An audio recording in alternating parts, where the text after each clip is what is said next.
Alright guys, we're back with another video. So we're going to be highlighting some of the pickups that we had at the Hobby Hangout, as well as some more pickups that I have here to the side after the show itself. Yeah, in terms of my thoughts on the Hobby Hangout, I didn't actually record anything after the show. Another great show like always. It was really crowded, and I think it was my best show in terms of buying and trading. It was definitely my best selling show as well. But I do feel like I'm getting more and more comfortable buying cards from people, trading with people as well. I've actually seen how much of an impact trading has when you are selling your cards. And there were a lot of trades that I did just for, like, let's say majority cash and then a card to get back, or more so trades that were, you know, straight trades, but the value of the person's cards that they were trading to me were actually more than the value of my cards. So seeing the value in it there for myself as well, and I'm learning more and more about it. But yeah, let's go through some of the pickups. So before the Hobby Hangout even opened, I did a deal with Mailman Breaks.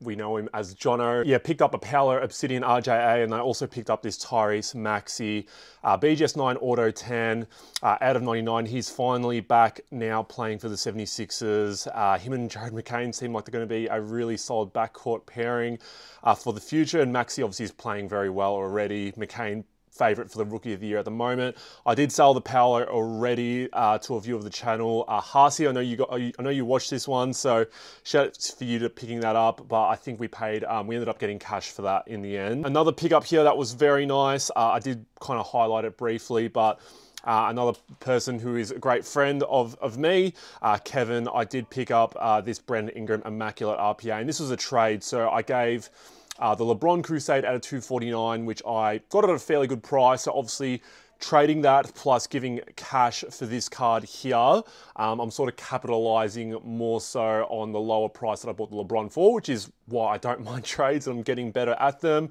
But yeah, the Brandon Ingram, it's a 3-color patch, on-card auto, just a constant 20-point per game scorer. I don't know if he gets as much love in the hobby. I mean, being on the Pelicans, too many injuries at the moment. He's not even playing himself. He always seems to be injured as well, so it's not really, you know, not really the biggest player by any means, but it's still a really cool card here. Yeah, so that was a really cool trade that I did as well. I did speak about at the start, the Chet Holmgren out of 75 Rookie Contenders Auto that I did pick up. I traded that for essentially $30 profit plus this card here. And I've actually just sold this card before this video. Sold this one for $100. So you're talking about $130 profit there on a little deal that I did at the show itself. So Jalen Williams out of 299 PSA 10. I didn't actually showcase these next few cards that I picked up because I didn't actually get to show off everything from the vlog itself. But towards the end of the show, I made a trade for my Dennis Rodman Immaculate Shadow Box Auto PSA 9 with 2. So shout out to you for this. Got a really cool card in return for it. Shaquille O'Neal Flawless On-Card Auto out of 25. Just a really cool card. I've actually never owned or had a Shaq auto in my hands. And I actually, when I got it, I showed it to my cousin who was helping me out the show, and he was just like, you know, all the cards that he saw me kind of display, it was just like whatever. But when he saw the Shaq auto, he kind of paused himself and he was just like, that is a really cool card. So Shaq, big Shaq out of 25, flawless on-card auto. Another trade I did at the end. I don't actually know his name, but I'm pretty sure he's Card Fever's son, who set up at all the shows constantly. But he was actually doing a trade-up challenge, and I had a Josh Giddey Elite out of 10 rookie auto. So he traded me this Magic Johnson plus $10 cash for the Giddey auto. Look, I do like having a lot of these Aussie players, a lot of their higher end cards, but a lot of people will just revert back to the USA comps. People do pay higher for them in Australia. And yeah, I would rather have someone like Magic Johnson, which I feel like is a little bit more liquid. People might look at the Josh Giddey auto and look at comps and kind of try and go off that price. But I think with something like Magic Johnson, he's a legend of the game. It's a little bit easier to price these cards versus like a higher end auto, which doesn't have many comps other than America, and people won't want to overpay for that. I think you're kind of seeing it now with Dyson Daniels at the moment, where a lot of his cards are going for really high prices, but then you're looking at comps and it's like, they're a little bit lower, but Aussies are going to pay up more for that. I also did another purchase where I bought a Ja Morant Revolution Chinese New Year auto. I don't think I've even got photos of it, but I ended up getting a lot deal for that for like $300, and then in that lot deal itself, also included a Kelly Oubre Jr. Spectra RJA, really cool card, and also an Andrew Nemhart Origins RJA. I don't think he's having as big of a season as people would have thought compared to where he finished off in the playoffs last year. But yeah, I already sold the Ja Morant auto and essentially broke even the Ja Morant auto, so selling these are pretty much break even for me. And I also bought a Domantas Sabonis impeccable out of 10 auto. I ended up buying it for about $60, I think. And someone came to the table. I actually didn't get footage of this, but he basically was like, would you do a trade for that? And then he put out 3 cards. And I started looking the comms up on my phone, and he was just like, you don't need to look up comms. This is worth like $150. I kind of was like, I can kind of see it. So I took the deal without even looking at comps. It included a Vitas Sabonis, which is Domantas' dad, National Treasures jersey auto, which I actually sold to another viewer of the channel. And it also included Blake Griffin, Panini's Choice, on-card auto. His autos actually do go for a little bit. I don't think he signs as much, but yeah, I was chasing Blake Griffin autos so much when he was a rookie. But again, it was him, John Wall, and you kind of forget about James Harden, Steph Curry, all those sorts of players. But yeah, this is a really cool card. Now retired now from the NBA, and then another card that he also included in the lot itself. Christian Brown, who's actually playing very well for the Denver Nuggets with an increased role.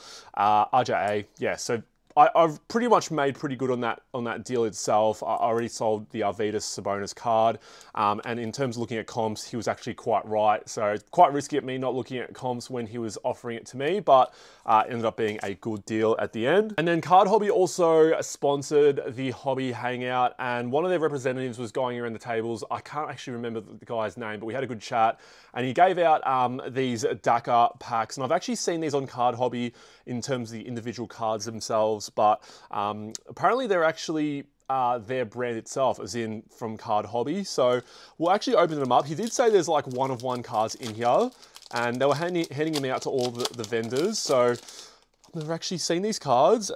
We've got filler. Ooh, okay, it's a thicker card. Okay, there's 2 fillers. I didn't actually know what it would be. We have Diego Forland, and that one is out of 29. So there you go. There's the cards that these were they were handing out. They did say to me the biggest card in here was like a Cristiano Ronaldo 1-of-1. Don't know who Diego Forlan is, but out of 29 from Dakar there, Akadaka. And then we have a bunch of pickups post Hobby Hangout here. I'll give a shout out to Henry's NBA cards, who have chatted to a lot at the shows. We've made a few deals as well. He posted this card, and I knew I had to have it into the PC because it's team color match, it's on card, and I'm selling his numbered prisms of him, but in terms of on-card autos, I'm happy to keep them in the PC because they mean a little bit more for me. And it is Alperen Şengün. So team color match from Optic Contenders. It's an on-card auto. This one is out of 75. Just a clean card. I haven't looked at it in terms of conditioning, but if it is pretty clean, I wouldn't mind setting it to grading because I know the auto, that looks like that it will 10 in terms of the card itself. I don't know how that will go, but yeah, I haven't taken it out of the one touch or the sleeve itself. So we'll see how that goes in terms of conditioning, in terms of condition, but really cool card here, and happy to add this one into the PC. We're just gonna have a quick break before we get into the rest of the mail day, but if you guys are after some of the Matt's card cases, I'm running a little special for the 3-row and the 4-row display cases. I'm gonna be dropping $30 each off them, so I'm essentially gonna be copying the postage myself.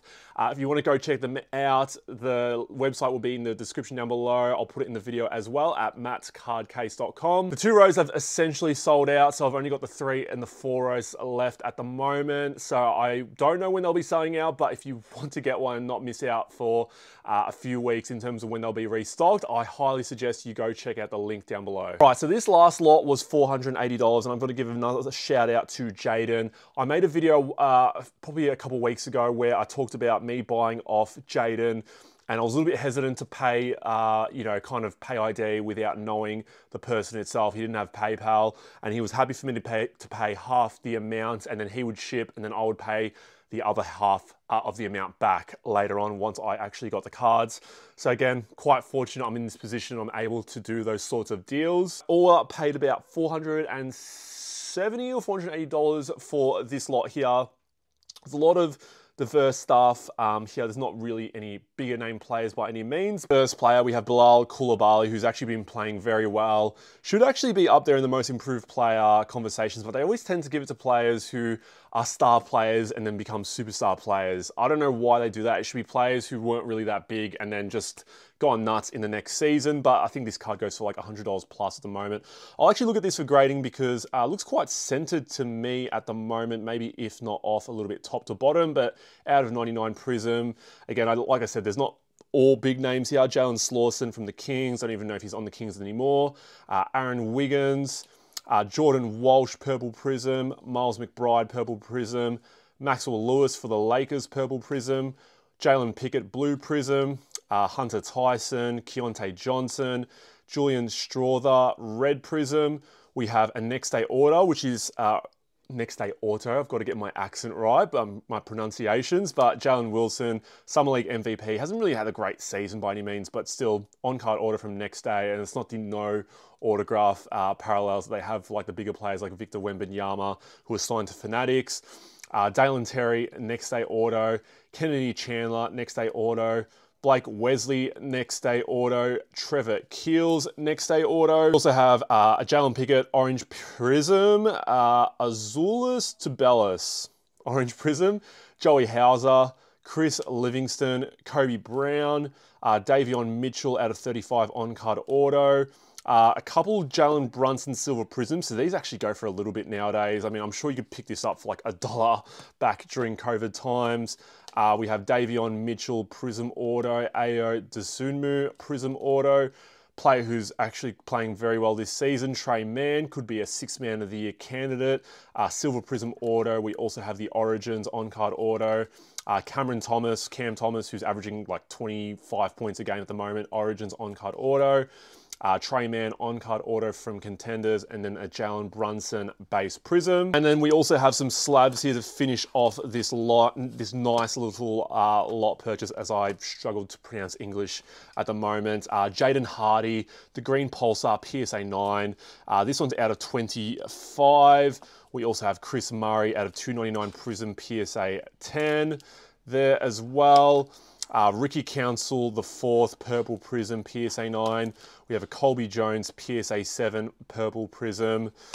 We also have Keontae George. He's scoring a lot for the Utah Jazz, but my, oh my, look at his shooting averages or percentages. They're not that great. So, it's not, I don't know. Like, I think a lot of his prices still go for a little bit, but I don't know if I'd be wanting to buy him because it just seems like he's a bit of a chucker because they don't really have too many scorers on the Jazz. Quinton Grimes Blue Prism out of 199. We also have a Noah Clowney Blue Prism out of 199, and then the very last card here, Nick Smith Jr. PSA 9 rookie card. Yeah, guys, that is it for the video. If you guys are after cases to store or display your cards, bring them to card shows, or even just have them at home, go check out the link down below at mattscardcase.com. As always, guys, I appreciate anyone that came up to me at the Hobby Hangout. I will be up in Sydney for the Hobby Hangout as a punter, so if you guys want to make some deals with me, come say hello and we can hopefully make some deals. Leave a like down below, comment down below, and hit the subscribe button if you guys haven't subscribed already, and I'll see you all in the next video. Take care.